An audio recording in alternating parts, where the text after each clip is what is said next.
केंद्रीय शिक्षण मंत्री धर्मेंद्र प्रधानांचा राजीनामा, विद्यार्थ्यांच्या आंदोलनाला मोठं यश। 36 दिवसांच्या आंदोलनानंतर अखेर प्रधानांचा राजीनामा। धर्मेंद्र प्रधान यांच्या राजीनाम्यानंतर सीजेपीचं आंदोलन मागे, सरकारनं मागण्या मान्य केल्याची पत्रकार परिषदेत माहिती। जंतर मंतरवरून विद्यार्थ्यांनी घरी परतण्याचंही आवाहन।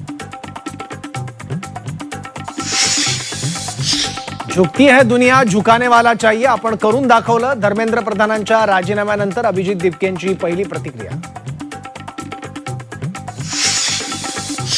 जेनझीनी सरकारच्या झिंझ्या उपटल्या, राज ठाकरे यांचा सरकारवर निशाणा। तरुणाईने सरकारला जमिनीवर आणल्याची ही टीका।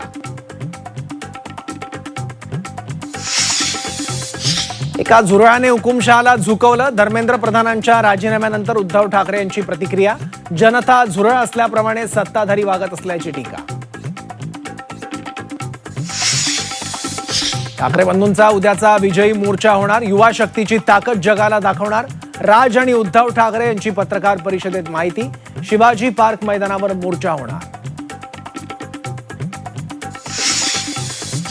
प्रधानांनी राष्ट्रीय हिताला प्राधान्य दिलं, धर्मेंद्र प्रधानांच्या राजीनाम्यानंतर मुख्यमंत्री देवेंद्र फडणवीस यांची ट्विट करत प्रतिक्रिया। तर भाजप परिवार प्रधान यांच्या पाठीशी उभे असल्याचाही उल्लेख। नीट विद्यार्थी आत्महत्येप्रकरणी धर्मेंद्र प्रधानांवर सदोष मनुष्यवधाचा गुन्हा दाखल करावा। झी 24 तासच्या टू द पॉइंट मधून आदित्य ठाकरेंची मागणी। देशातील तरुणाईसमोर केंद्र सरकारला झुकावं लागलं, आंदोलक तरुणांचा चेहरा तिरंगा होता। धर्मेंद्र प्रधानांच्या राजीनाम्यावर आदित्य ठाकरेंची टू द पॉइंट प्रतिक्रिया।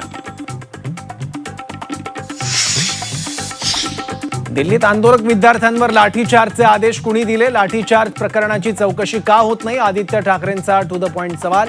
जखमी विद्यार्थ्यांची सरकारनं माफी मागावी, आदित्य ठाकरेंची मागणी।